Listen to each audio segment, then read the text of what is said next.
প্রধানমন্ত্রী তারেক রহমানের সঙ্গে সাক্ষাৎ করেছেন ঢাকায় নিযুক্ত সৌদি আরবের রাষ্ট্রদূত ডাক্তার আবদুল্লাহ জাফর এইচ বিন আবিয়া। রোববার সকাল ১১টায় সচিবালয়ের মন্ত্রিপরিষদ বিভাগে এ সাক্ষাৎ অনুষ্ঠিত হয়।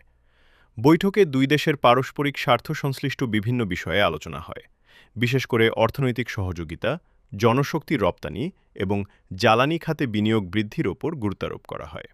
সৌদি রাষ্ট্রদূত বাংলাদেশের নতুন সরকারের গৃহীত বিভিন্ন সংস্কার উদ্যোগের প্রশংসা করেন এবং ভবিষ্যতে দুই দেশের সম্পর্ক আরও সুদৃঢ় করার আশাবাদ ব্যক্ত করেন। এর আগে সকাল ৯টা ৫ মিনিটে সচিবালয়ে অফিসে পৌঁছান প্রধানমন্ত্রী তারেক রহমান। এ সময় মুখ্য সচিব এবিএম আব্দুস সাত্তার তাকে স্বাগত জানান। কূটনৈতিক মহলে এ সাক্ষাৎকে দুই দেশের দ্বিপাক্ষিক সম্পর্ক জোরদারে একটি গুরুত্বপূর্ণ পদক্ষেপ হিসেবে দেখা হচ্ছে। ডেস্ক রিপোর্ট, কাল প্রকাশ।